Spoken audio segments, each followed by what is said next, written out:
everybody, and welcome to another edition of Tea and Friends Watch a Scary Movie. Joining me today is the founder of the blogging Banshee, a website focused on the horror genre. She has also written for Dread Central, Nightmare Conjurings, and Certified Forgotten. Very happy to have her on the show today. Y'all, please welcome Molly Henery. Molly, how are you today? Thank you so much for joining us. I'm doing great. Thank you so much for having me. I'm very excited. No, I am so amped to have you here on the show. I was lucky enough to kind of get in contact with you about a month or so ago, and after seeing a lot of your work over like the last like few years on like random sites I'll be reading and everything, it's like, oh, that's like super cool. And I definitely want to take the opportunity to get you brought on because I'm trying to get some really, really good and cool voices in horror on the show for this summer. And I was like, yep, let's get Molly. Got to get her on now. Yes. Well, thank you. Like I said, I'm very excited to be on. And also have to say, I'm obsessed with your setup that you have. It's so cool. And it's making me extra sad that all of my stuff is in storage right now. Well, you were saying like it's usually like wall to wall in like in your place as well too. I am so curious though because like obviously I mean it's hard to really ignore like the pinball table now and everything. But what for you was like your most like valued horror possession that you have like Oh. either in your home, in your office, in your car? What would you say for you is like that's the one thing you think of when it comes to your collectibles or posters or whatever now? Yeah, it's really difficult because there are so many posters and things that I have like emotional attachments to as well.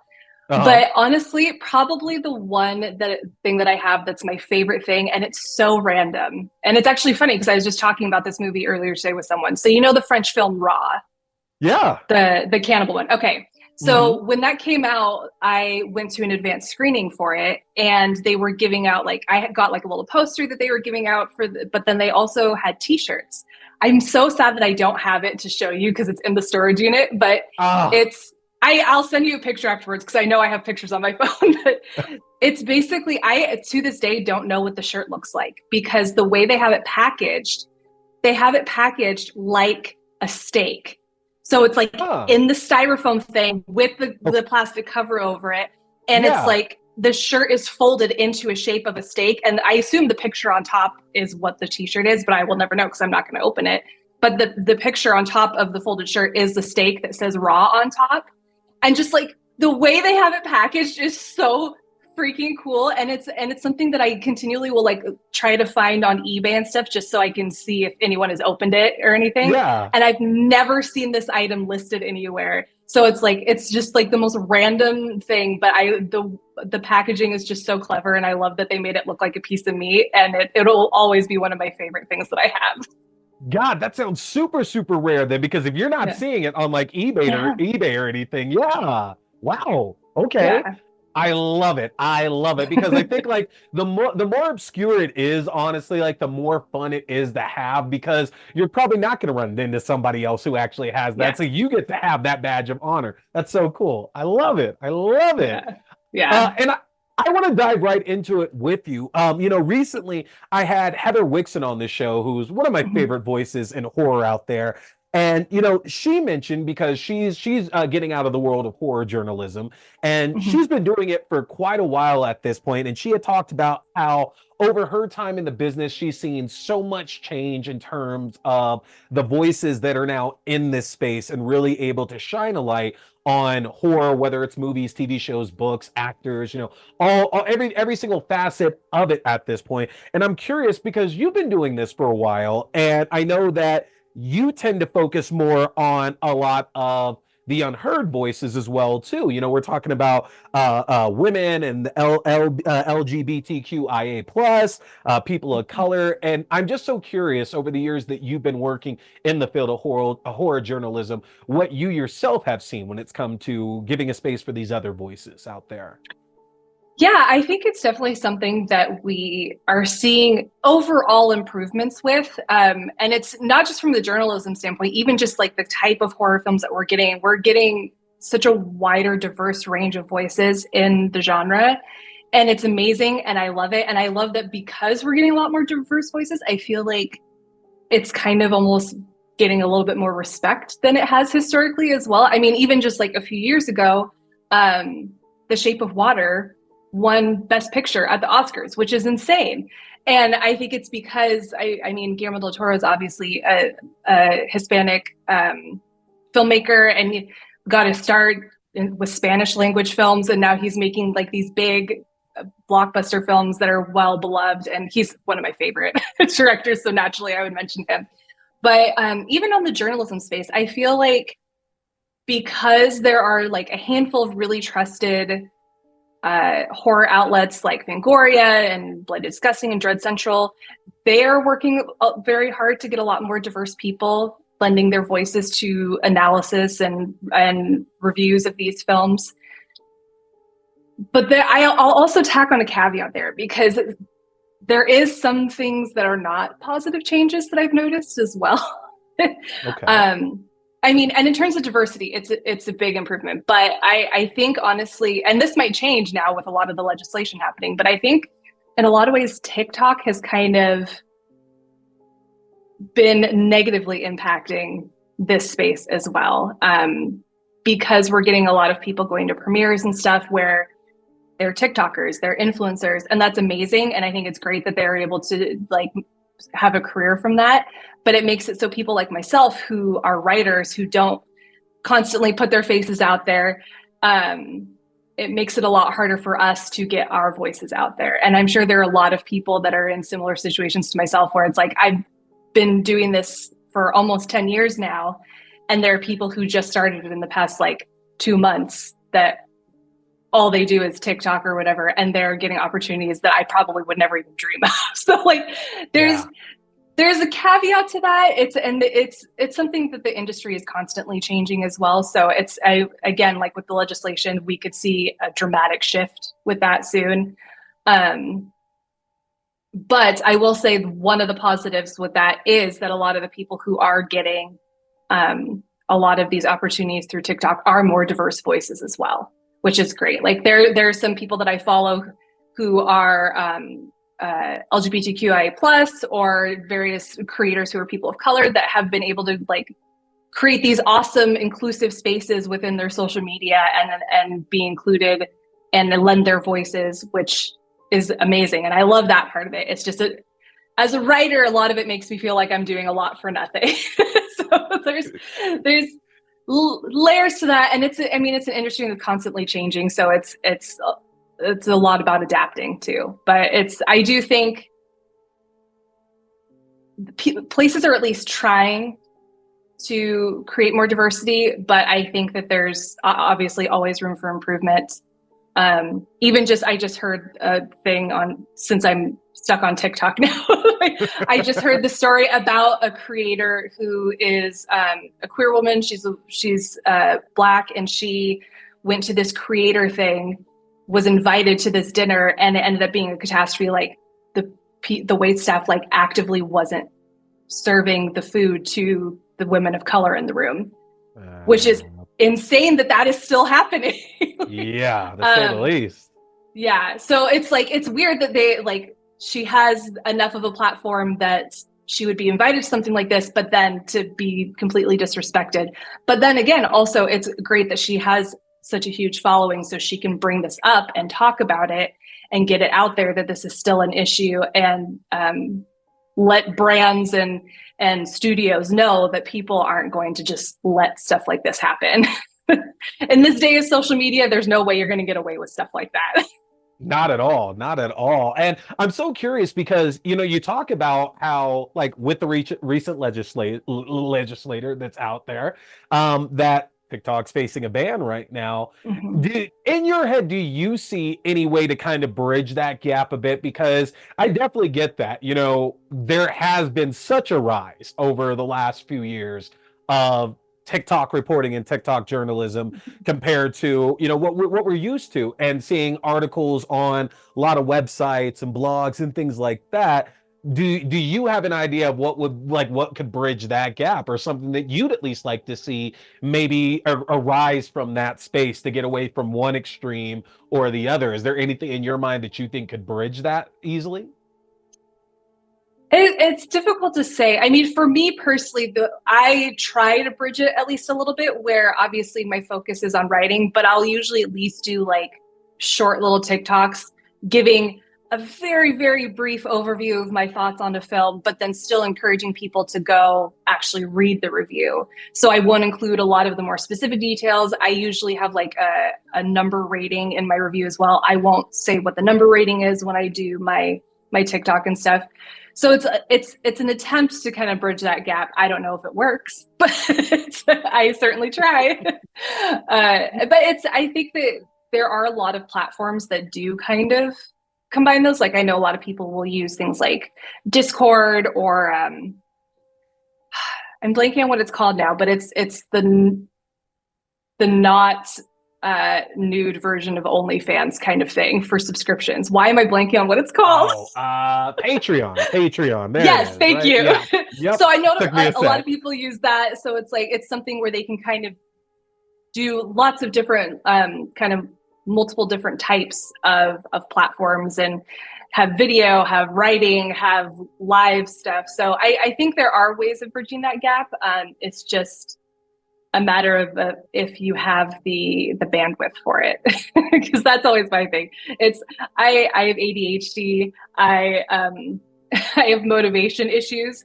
So getting to writing is already a big deal for me. So the idea of having to do all these other things on top of that just to get eyes on my writing is exhausting, but it's part of the hustle, you know. You just gotta hustle, and you gotta grind, and you gotta create a platform for yourself. And it's unfortunate that there are so many different types of medias that we have to do this on, just to get eyes on stuff. But I understand that that's also just kind of the way of technology and how things change. You just gotta roll and adapt with it as much as you can. Yeah, and speaking of your writing, there's a series that you've been doing for a while that I'm a big fan of, called Uterus Horror, that talks a little bit about the experience of, as you described, growing up with a female gender expression. And I'm curious, like, what brought about that particular like series of articles for you? Because I think it's fascinating, honestly, and for a genre that is very, very much made off the backs of women, you would think that there would be more of this kind of writing and this kind of interest in looking at horror movies through that scope there. But your series, see, it covers so much in a number of the articles that you've written for this series. And I'm so curious, like, what brought this about? Why did this end up being kind of like the flagship series for what you've put out there online in the last few years? Yeah, it's funny. It was actually an internet meme that kind of sparked this for me, which sounds so stupid. But it was back, I think the year just before the pandemic hit. There was that meme that was all over. I'm sure it was everywhere, but I mostly remember it on Twitter, where it was like the cartoon, like high school lunchroom, and people would put different groups of things at each table, and you had to decide which table you'd sit at. There was one like that where one of the tables had Carrie, Ginger Snaps, and Jennifer's Body. And immediately I was like, that's my table. Yeah. But then it also like kind of clicked for me. Like, obviously with a lot of them, I had noticed the similarities between them, but seeing them grouped together kind of really was like the spark that was like, oh wait, there are actually quite a few of these films that are in this as of yet undefined subgenre, where it's the experiences of young women when they're going through puberty or experiencing love for the first time or discovering their sexuality and things like that. And with women in the horror space, I feel like the focus is so much on the idea of the final girl. And I love the idea of the final girl. Wow, I can't talk. Final girl. Started speaking like Popeye there for a second. But this is something a little different. And a lot of people get it confused with like pregnancy horror too, just because I used the term uterus entirely to piss men off. I'm going to be upfront with that. It was 100% to make men mad, and it does. I like it. But I also always specify that you don't necessarily to have a uterus to experience uterus horror. Like one of the films that I've written about was Sleepaway Camp. which if you've seen the movie, it's really old, but spoiler alert, like Angela was not born with a uterus. So it's things like that where but obviously all of her experiences were from the perspective of being a woman. So I always say I include like transgender people, like non-binary people that maybe lean more towards femme. But when you think of coming of age stories, you also usually think of men. Like one of the biggest coming of age films of all time is Stand By Me, which is about a group of young guys kind of becoming adults as we watch the movie before our eyes. And so I wanted to focus on these films, and I wanted to call it something other than coming of age films, specifically because it's usually you think of coming of age stories about or boys becoming men. So that's kind of where Uterus Horror came from. And it's like Ginger Snaps is my favorite horror film. And so I'm kind of obsessed. You know this, I've showed you, I have a tattoo for it and stuff, like we talked about this, but it's definitely my favorite horror film. So being able to write about these films has been so awesome. And it's been such a weird journey too, because like initially this was pitched as a book, and then it was going to become a podcast, and then eventually it became monthly. I use monthly loosely because my brain sometimes doesn't work, but generally speaking, a monthly column. And it's originally was with Fangoria. Now it's at Certified Forgotten. And I love my editors at Certified Forgotten. They've been so amazing and supportive. And I just love being able to write about these films. And it's a subgenre that we're seeing a lot more of too. Like, because obviously I usually cite Carrie as the first one in the subgenre, even though there are older films that could be considered like the original Cat People, I would say could fit in this category as well. But it's something that really just in the past 10 years, I feel like we're seeing a lot more of those types of films. And I think it kind of speaks to the diversified voices. We're getting a lot more women who are writing, who are directing and stuff. So we're getting a lot more of those types of films that are from the feminine perspective, which I think is amazing. And I love these films. And I think they're also interesting in the different ways that they incorporate horror to either be a metaphor for the changes that these young women are experiencing, or as a way to kind of like enhance or exacerbate or make everything way more stressful. It's really interesting to see the ways that horror is incorporated into these stories, because it's also unique, whether it be a physical or emotional transformation. And it's definitely, I'm not just saying this because it's a subgenre that I like made up the name for and defined, but it's generally like, I love these films, and it's probably one of my favorite subgenres of horror. Is there something in the last like year or two, because I feel like especially since the pandemic kind of came and it went lockdowns, all that stuff, I feel that like horror had this like not meteoric rise, but like definitely a bigger rise in the last 4 years than we had gotten maybe in the last decade, from whatever we want to say the most recent era was.